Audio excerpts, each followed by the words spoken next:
Good evening, Bahamas. Coming up tonight. A popular tourist spot robbed, and it was all caught on camera. Turns out some police officers still haven't gotten that $1,400 lump sum. Consumers bracing for BPL's rate hike. Plus, how are you bringing in 2020?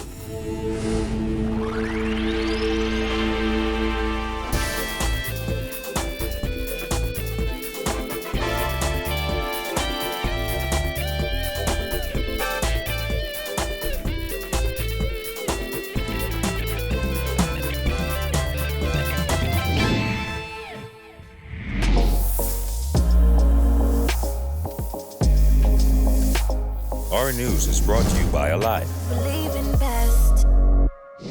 Welcome to Our News and thanks for joining us. I'm Kyle Joaquin. Amid a spike in armed robberies, one business owner is calling for two masked robbers to be brought to justice after they were caught on camera ransacking the place in the middle of the night. Jared Higgs has the story. They're the holiday guests nobody invited. Two brazen thieves caught on camera ransacking the Augusta Street office of Tiki Hut Junkanoo Beach. An incident like this does not deter me. Byron Austin is the restaurant's owner. He says the break-in took place at around 3 a.m. on December 23rd. It's disappointing that someone will waste so much valuable time trying to steal something instead of working. So, I'm disappointed in that regard. Security footage of the incident shows two men wearing all black with their faces concealed entering the offices. The gloved men then go through drawers, rummaging through envelopes and looking under desks. At one point, one of the masks slips, revealing the face of one of the robbers. The restaurant owners say he wants that man and his accomplice to be brought to justice. I'd like, to get him off the streets. I think it's counterproductive and it serves no purpose and it keeps taking us back every time someone tries to do something negative. The robbers made off with a few electronic devices, but nothing Austin says he can't replace. Robberies have been a major concern for business owners and residents alike, with statistics showing an average of one armed robbery per day in the country's capital. And with a growing business to tend to, the restaurateur says he's focused on the future. 10 years ago, he says nobody came to Junkanoo Beach. Now, he's guarding his prized possession even more closely. I believe that, such is life. You're going to have the good, the bad, and I'm enthusiastic about the future, and I know that our better days are ahead of us, so I'm encouraged. And even though he's a victim of crime, Austin, who employs more than 60 people, says he believes in redemption. Reporting for Our News, I am Jared Higgs. Well, police have arrested two men in connection with a double shooting that left two women in hospital in serious condition. According to the police report, the women were outside a home on Gilbert Street, Kennedy subdivision, after 11 last night when they were approached by a man known to them. The gunman reportedly shot them before running away. Shortly after that incident, police say they arrested two men, ages 25 and 24, of Romer Street, Fox Hill. Investigations continue. Meanwhile, police need your help locating two men who went missing on Christmas Day. According to reports, 49-year-old Harold Fitzgerald and 38-year-old Ryan Russell left Low Sound Andros on a fishing trip in the vicinity of Jolters Key, approximately 10 miles from Low Sound. The men have not been seen or heard from since. According to a family representative, the men departed Low Sound at 8 a.m. on Christmas Day on a 25-foot wide open hull Mako en route to Northwest Channel Light. Family members are asking pilots and other boaters to be on the lookout for the men. Anyone with information on their whereabouts can contact the Nicholstown Police Station at 329-2699 or Police Control Room at 322-3334. Well, leaders of the PLP say they are appalled that the government recommended former United Bahamian Party Cabinet Minister Godfrey Kelly for knighthood. Kelly, an Olympic sailor, has been named Knight Commander of the Order of St. Michael and St. George for services to business and sports. He served in Sir Roland Simonet's cabinet as Minister of Education from 1964 to 1967. PLP leader Philip Davis questioned whether Kelly's knighthood is an effort to rewrite history or an attempt to award people who perpetrated policies that treated the majority of Bahamians as second-class citizens. Meanwhile, PLP Chairman Fred Mitchell called Kelly's knighthood strictly political. Notwithstanding the fact that he served in the House of Assembly, was a minister, the former minister of the government, should be rewarded with the top honor that the country has to give. It just doesn't add up, except for partisanship. Mitchell also took issue with honors bestowed upon Free National Movement Chairman Carl Culmer, who was recognized for his service to politics in the Bahamas. Mitchell asserted Culmer has only been known as a political cover of every misdeed by the Minnis administration.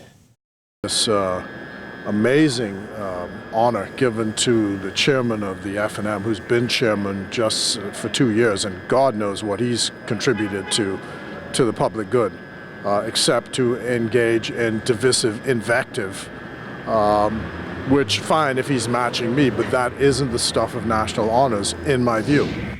Police Staff Association Chairman Sergeant Sonny Miller has accused Deputy Prime Minister and Minister of Finance Peter Turnquest of being misinformed when he said all police officers, except for some reserve officers, were paid the $1,400 lump sum payment promised by the Prime Minister.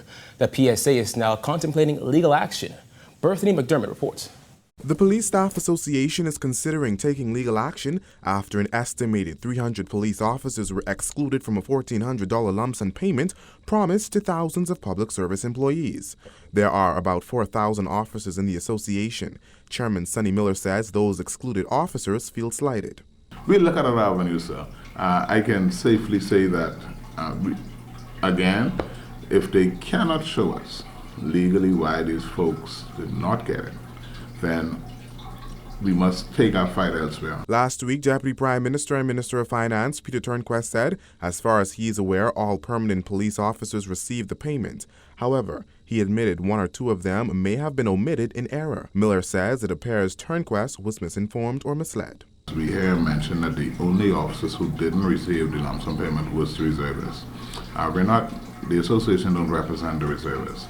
Even though we may feel as if they deserve it, they come and they give their time, but it's our members, the ones that are on contract, the ones that have already reached pension and are signing the year-to-year contract, they have been left off. Now Miller says the DPM has assured him that he will look into this matter and have an answer for the association by the end of the week.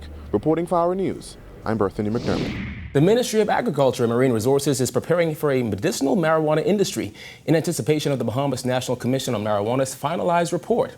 Noting a keen interest in industrial hemp, Minister of Agriculture and Marine Resources Michael Pintar said his ministry has also received proposals from people wishing to cultivate marijuana for commercial use. In its preliminary report, the Commission recommends the legalization of medicinal marijuana and the decriminalization of the possession of up to 1 ounce of the substance. The document also proposes that Bahamians have ownership of the cannabis industry. Still to come, Exuma experiences significant growth. Plus, we hit the streets to find out your New Year's resolutions. Stay tuned.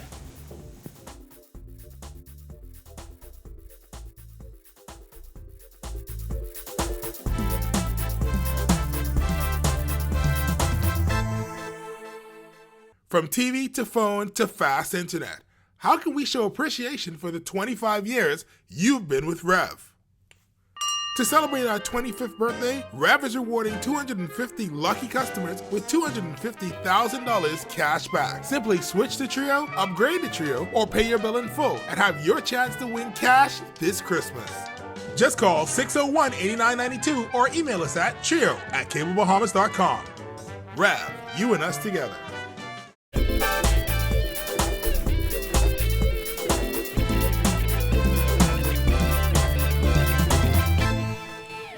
You're watching Our News. Welcome back. In just 2 months, Bahamas Power and Light customers will see an increase in their monthly bills by an estimated $27 per month. However, Bahamas Electrical Workers Union President Paul Maynard says BPL needs to collect the millions it's owed by delinquent customers before increasing power bills. Jasmine Brown reports. Maynard says the fact of the matter is BPL is owed millions and should collect those outstanding funds. He added if BPL truly wants to tackle its legacy debt, officials need to start with those who helped create it. My concern is, though, as I said, that we have $120 million in receivables. All right, and if people owe you $120 million and you can't collect that, you're going to have to collect whatever the bond money is, whatever it's going to cost extra month. If you are back $120 million, you need to figure out some other way that you're going to have to pay this bond. The House of Assembly passed the Electricity Rate Reduction Bond Bill 2019 last month. The bill aims to establish a legislative framework for BPL to raise $650 million through a rate reduction bond. Still, Maynard says at the end of the day, it will be a case of the innocent suffering for the guilty. People who are paying their bills are going to have to pay for the bond entirely, because that has to be paid every month. In a press statement issued on Monday afternoon, BPL revealed that beginning March 2020, all Bahamas power and light consumers will see their electricity bills increase by an estimated $27 per month. The statement, which was posted on BPL's Facebook page, said, with this new fee structure, all BPL customers from major resorts to the average family will see a small increase in their monthly bills starting in March. By our initial estimates, the average family will see their bill increase by roughly $27 a month, and within the next year, most if not all of that cost will be offset by savings resulted from our new cheaper energy generation. They need to narrow it down. They need to sit back and they need to narrow it down. Whatever they're paying, people know up front they're going to be mad with you, right? But they're going to be even madder if you give them false hopes. And then when they get into it and they say, hold on a second, you said this is what it was going to cost, and now you come in and say, you need to let them know up front what it's going to cost. They're going to be mad, but they're going to say, well, at least they told us the truth. Reporting for Our News, I'm Jasmine Brown. Though some islands' economies took a hit this year, Exuma's tourism industry is set to be booming. A viral video of the island's airport shows commercial and private aircraft lined up as visitors pop in to soak up some sun. Local government officials on that island insist there is a need for more rooms to accommodate Exuma's economic growth. Island Administrator Ivan Ferguson is lobbying for Airbnbs. I wish to stress the importance of Exumians getting into the second home market so as to fill the void that has been created as a result of the influx of visitors to our island. They are actually renting these second homes, and so there are no more long-term rentals on the island. Ferguson says long-term rentals are booked out for the holiday season. He encouraged Exuma residents to tap into the rental market. Airbnb has become a very, very attractive segment of the touristic economy in Exuma. And that is an area that Exumians ought to venture into so as to become partakers and participants in the local economy. I like Bahamians and particularly Exumians to own this economy, and there is an opportunity for them to do so. Government signed an agreement with Airbnb in August 2017. Tourism Minister Dionisio de Aguilar has said Airbnb is a key player in the global home sharing economy. Still to come, how do you plan to ring in the new year? We've got a few ideas. Stay tuned.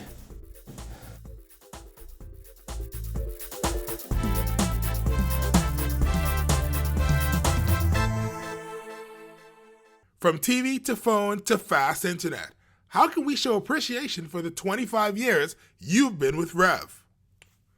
To celebrate our 25th birthday, Rev is rewarding 250 lucky customers with $250,000 cash back. Simply switch to Trio, upgrade to Trio, or pay your bill in full and have your chance to win cash this Christmas. Just call 601-8992 or email us at trio@cablebahamas.com. Rev, you and us together.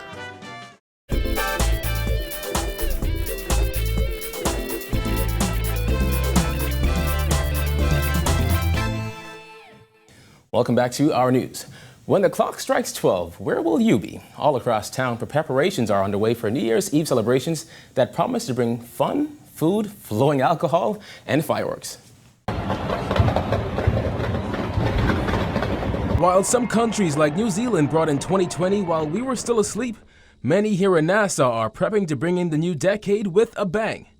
For one, Atlantis has promised the resort's biggest fireworks display ever. You know how often fireworks are in a barge off into the ocean and it's kind of exciting and nice? It's right there. Yes, this is right there. It is going to wow these people beyond belief. And pop star BB Rexa is set to help attendees ring in the new year with some of her biggest hits.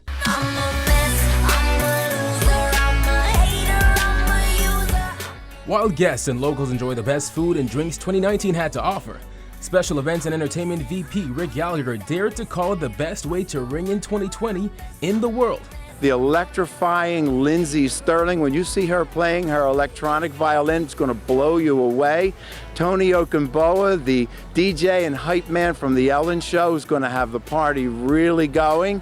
Junior News Systems of America's Got Talent fame, a dozen or so dancers from the Philippines and the Royal Bahamas police force, marching band, and when they come out, believe me, people are going to have their cell phones out, they're going to be taking selfies, they're going to go crazy because they are amazing.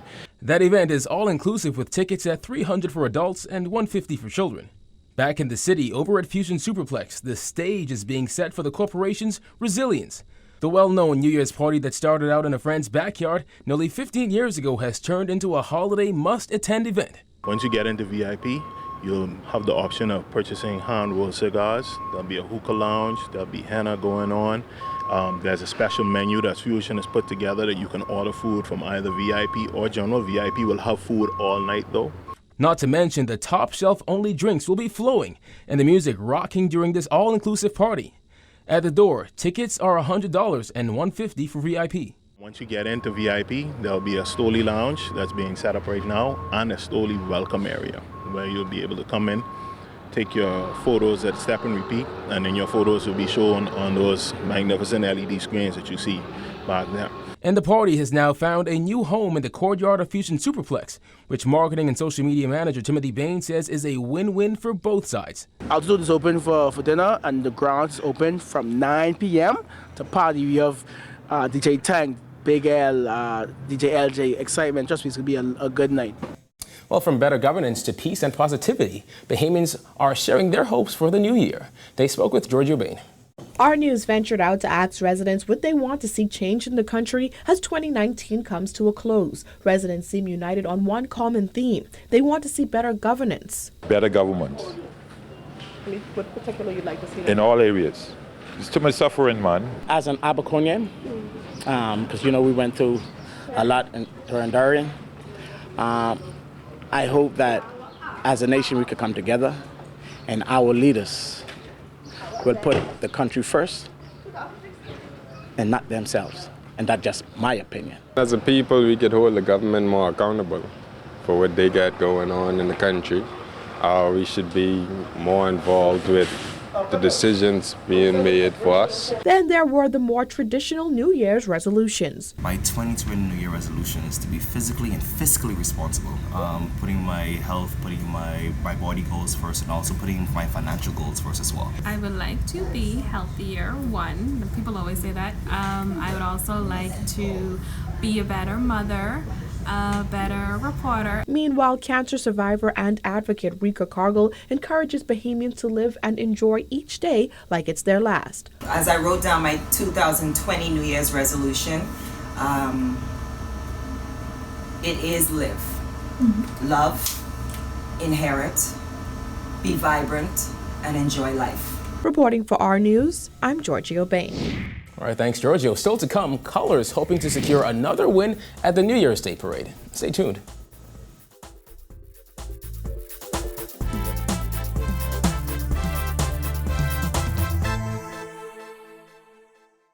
From TV to phone to fast internet, how can we show appreciation for the 25 years you've been with Rev? To celebrate our 25th birthday, Rev is rewarding 250 lucky customers with $250,000 cash back. Simply switch to Trio, upgrade to Trio, or pay your bill in full and have your chance to win cash this Christmas. Just call 601-8992 or email us at trio@cablebahamas.com. Rev, you and us together.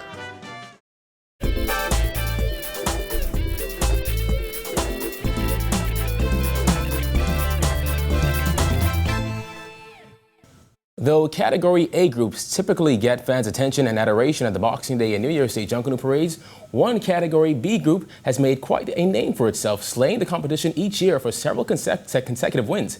In fact, leader Chris Justilian says he doesn't view Colors as a Category B group, but rather a world-class group. We're not an A-class group, A category group. We're not really even a B category group. We're a world-class group. Justilian says they're not fazed by the attention the bigger groups get. One of the things that I'm happy about that's happening in the Junkanoo community is that people used to call us junior group. People used to look at the B category as insignificant, but over the years, Colors has brought a lot of respectability to the B category. B category is just numbers, and I want everyone out there to understand me. I'm going to say it again. B category is only numbers. In the B category, if you have 50 to 200 participants, you're a B category group. If you have 201, and it goes to as many as you wish. Costume designer and builder Jacob Shaw says beyond the pretty costumes and performances, Colors has become a family and a safe space for young people. And I got married and I started to have children of my own. I have 5 daughters. And I wanted to find a place for them in Junkanoo because I wanted them to experience the culture. Didn't want to just die with me. I looked around for a group for them to join and be a part of. And looking around, I had a conversation with a family friend, Dr. Delton Farquharson, who is a surgeon at the hospital and also a very vibrant member of Colors, a marshal. And through the conversation with him, he recommended Colors. And we came to a meeting and we saw how people behave in general meetings. We saw how people behave in the shack. And we were satisfied that this was the group that our children should be a part of. I care about these people. I genuinely care about them, and I hope they care about me as well. You see? All right? And if we have that kind of a relationship, we don't want anyone to come in and contaminate that. You must be disciplined. If you're coming here, you must be able to listen. You can't say, "I's man. I could drink, I could cuss, I could carry on how I want to carry," because I don't want Latroya to be exposed to that. Sure. This is like my daughter. Every time she walk in the property, what you just do? You just come and give me a hug, right? Give me one hug. You see that? See, this is my girl. Yeah, all right? Sure. And we want to keep it this way. It's a safe place. Yes. It's a wonderful place. Colors. 1, 2, 3. Colors! Thank you so much for today. That does it for news, but stay tuned. Our weather forecast is coming right up.